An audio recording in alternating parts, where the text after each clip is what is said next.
স্ত্রী টু এই ছবিটা দেখে আসার পরে আমার একটাই রিয়াকশন, ও মাই গড। আমি যখন হল থেকে বেরোচ্ছি বা হল পুরো ফুল ছিল, আমার মনে হয় যে এই মুহূর্তে দাঁড়িয়ে বিশাল পরিমাণে কিন্তু সিনেমাটা বিজনেস করছে। এবং এই সিনেমাটা আপনি দেখে রাখুন, ফ্র্যাঞ্চাইজির ক্ষেত্রে বা ইউনিভার্সের ক্ষেত্রে কিন্তু সমস্ত রেকর্ড ভেঙে দেবে। এবং অমর কৌশিক, আমার মনে হয় এই লোকটার এবার কিন্তু দর্শকদের কাছ থেকে প্রশংসা প্রাপ্য। কারণ তিনি ইউনিভার্সে ভেরিয়া বলুন বা তিনি একটা ইউনিভার্স সৃষ্টি করেছেন, ভেরিয়া, মুঞ্জয়া, স্ত্রী টু। তো সেই ইউনিভার্সের মধ্যে তিনি অসাধারণ কিন্তু কাজ করছেন। ঠিক আছে, নমস্কার বন্ধুরা, শাহ টকিজে আপনাদের সকলকে স্বাগত। আমি আকাশা। এখন আমরা স্ত্রী টু ছবিটার কিন্তু রিভিউ করব। তার আগে আবারও আপনাদেরকে জানিয়ে রাখি যে আরজিকর কাণ্ডে যে মর্মান্তিক ঘটনা ঘটেছে তার জন্য আমরা শোক প্রকাশ করেছি। আমরা চাই দোষীরা তাড়াতাড়ি শাস্তি পাক এবং এর জন্য যে রকমভাবে রাজনৈতিক আন্দোলন করা প্রয়োজন সেটা অবভিয়াসলি আপনারা করুন। তো আজকে যদি স্ত্রী টু রিভিউ করি, দেখুন এই ছবিটার ক্ষেত্রে সবথেকে বড় পজিটিভ পয়েন্ট, মানে আমাদের মধ্যে একটা এক্সপেকটেশন ছিল যে স্ত্রী যে লেভেলের সিনেমা আর কি, যেখানে আমরা হরর মুভমেন্টগুলো পাই আর কি, সেখানে এলিমেন্টস রয়েছে, প্রচুর হরর এলিমেন্টস রয়েছে, বন্ধুত্বের একটা দিক কিন্তু রয়েছে। ঠিক আছে, হালকা একটা রোম্যান্টিসিজম রয়েছে, রোম্যান্টিক কয়েকটা জায়গা রাখা হয়েছে এবং ক্যারেক্টারগুলোকে দুর্দান্তভাবে কিন্তু প্রেজেন্ট করা হয়েছে। ঠিক আছে, তো সেখানে দাঁড়িয়ে স্ত্রী টু কি সেই জায়গাটা দখল করতে পারবে? আমি এক কথায় বলতে চাই যে স্ত্রী টু স্ত্রী ওয়ানকে কিন্তু পেরিয়ে গেছে। আপনারা ঠিকই শুনছেন, আমার স্ত্রী টু স্ত্রীর থেকে ভালো ছবি মনে হয়েছে। কারণ এই ছবির মধ্যে যে জমজমাট ব্যাপারটা, টাকা খরচে যে জায়গাটা, অবভিয়াসলি হিট করার পরে স্ত্রী টু ফ্র্যাঞ্চাইজির ছবি তৈরি হয়েছে এবং এই ছবির মধ্যে গল্পটা না আরেকটু ডেপথ এবং চরিত্রগুলোকে আরও দারুণভাবে কিন্তু স্পেস দেওয়া হয়েছে। সবাই দুর্দান্ত অভিনয় করেছে। তো প্রথমে যদি গল্পটা নিয়ে বলতে হয়, আপনারা জানেন যে ফার্স্ট পার্ট যারা দেখেছেন অলরেডি, যে স্ত্রী চলে যায় আর কি, সেই গ্রাম থেকে চলে যাওয়ার পরে কিন্তু সেখানে একটা নতুন দানবের উদ্ভব হয়। এবার আমরা দেখতে পাচ্ছি সেই দানবটার শুধুমাত্র গলা কাটা আর কি, এবং সে একের পর এক কিন্তু সেই গ্রাম থেকে কিন্তু মেয়েদেরকে তুলে নিয়ে যাচ্ছে। এবারে ছেলে নয়, মেয়েদেরকে তুলে নিয়ে যাচ্ছে। এবারে সেই সার কাটা বা বলা যেতে পারে সেই দানবটা বাস্তবিক অর্থে কে, পুরাণে তার কি ভূমিকা রয়েছে, এবং শেষ অবধি রাজকুমার রাও, পঙ্কজ ত্রিপাঠী, অপশক্তি খুরানা বা অভিষেক ব্যানার্জি, তারা কি এই গোটা বিষয়টা প্রতিরোধ করতে পারবে? রাজকুমার রাও কি প্রথমবারের মতো স্ত্রীকে যেরকম শেষ করে দিয়েছিল সেরকম কি এবারে দানবটাকে শেষ করতে পারবে? শ্রদ্ধা কাপুরের কি ভূমিকা রয়েছে এটা জানার জন্য আপনাদের হলে গিয়ে কিন্তু স্ত্রী টু ছবিটা দেখতে হবে। এই ছবির প্রথম পজিটিভ পয়েন্ট এখানে বলতে হয়, এখানে যেরকম এক্সিকিউশন করা হয়েছে, 2 ঘন্টা 30 মিনিট, প্রায় 2.5 ঘন্টা ছবি, কোথাও আপনারা কিন্তু বোর ফিল করবেন না। প্রচুর এন্টারটেনিং একটা ছবি। এবং আমার বারবার করে মনে হয়েছে এই ছবিটাকে যদি আপনি শুধুমাত্র হরর জনারের মধ্যে রাখতেন, এটার মধ্যে হরর এলিমেন্টস কিন্তু পুরোপুরি রয়েছে, পুরোপুরি মাত্রায় 100% মাত্রায় রয়েছে।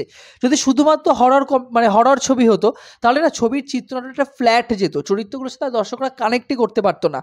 গতবার আমরা দেখেছিলাম যে অপশক্তি খুরানা, অভিষেক ব্যানার্জি এবং এখানে ভিকি আর কি, মানে রাজকুমারের ক্যারেক্টার, এই 3টে চরিত্রের মধ্যে একটা দারুণ সম্পর্ক ছিল, তারা কিন্তু মিলেমিশে কাজ করেছে। এবারে প্রত্যেককে স্পেস দেওয়া হয়েছে, এমনকি পঙ্কজ ত্রিপাঠী কিন্তু এবার একটা বড় ভূমিকা রয়েছে। তো এই সিনেমার ক্ষেত্রে 4 জনের যে একটা মেলবন্ধন, সেটা দেখতে কিন্তু দুর্দান্ত লাগছে। এখানে কমেডি টাইম খুব ভালো। এখানে বলতেই হয় আলাদা করে শ্রদ্ধা কাপুরের কথা বলতে হয়। এখানে শ্রদ্ধা কাপুরের ক্যারেক্টারটা নিয়ে বেশ কয়েকটা জায়গা রাখা হয়েছে, সাসপিসিয়াস জায়গা রাখা হয়েছে। আপনারা যারা হলে গিয়ে সিনেমাটা দেখবেন, আপনারা কিন্তু এনজয় করবেন।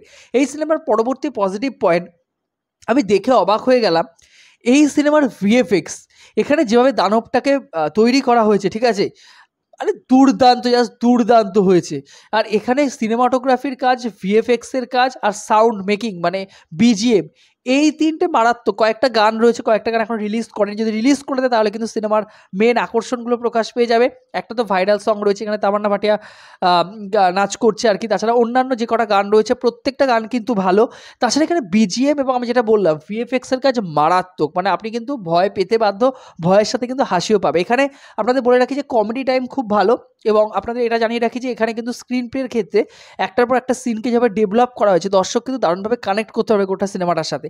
এই সিনেমার হাফ টাইমের আগে সিনেমাটাকে যেরকম পয়েন্টে শেষ করা হয়েছে, এবং অবভিয়াসলি আপনাদের জানিয়ে রাখি এরপর কিন্তু স্ত্রী 3 আসবে আর কি। তো সেক্ষেত্রে এই সিনেমাটা কিন্তু আরেকটু চমক রেখে দেয় আমাদের কাছে। এই সিনেমার শেষ পজিটিভ পয়েন্ট, এবং এটা নিয়ে আমার একটা বলার জায়গা রয়েছে, বেশ কিছু ইউটিউবার রয়েছে বা বেশ কিছু আমার ফ্রেন্ড জোনের মধ্যে বেশ কিছু মানুষ রয়েছে, তাদের কাজ হলো প্রথম দিন সিনেমা দেখতে যাবে, দেখার পর সিনেমার স্পয়লারগুলো সবাইকে দিয়ে দেবে।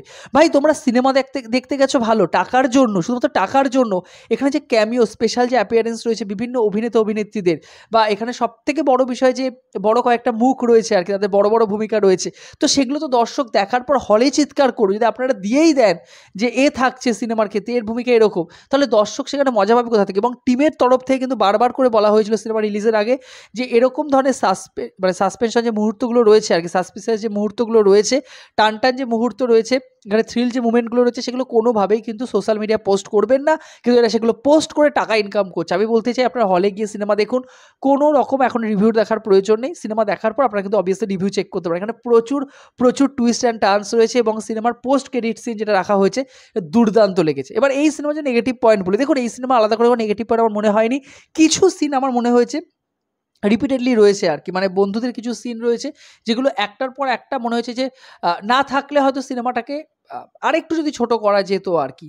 তো সেই সিনগুলো কোনো দরকার ছিল না আর কি, সে একঘেয়ে মনে হচ্ছিল। সেই সিনগুলো যদি সেগুলো নাও থাকতো তাহলে কিন্তু সিনেমাটা দুর্দান্তভাবে চলে যেত। ঠিক আছে, আমার মনে হয় দর্শক কিন্তু প্রত্যেকটা সিন এখানে এনজয় করবেন। আলাদা করে সিনেমার আমি নেগেটিভ পয়েন্ট বলছি না।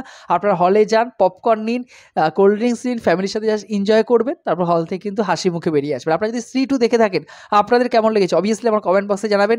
ভিডিওটি ভালো লাগলে এরকম ইনফরমেটিভ ভিডিও পেতে চ্যানেলটিকে সাবস্ক্রাইব করে পাশে থাকবেন বন্ধুরা। জয় হিন্দ।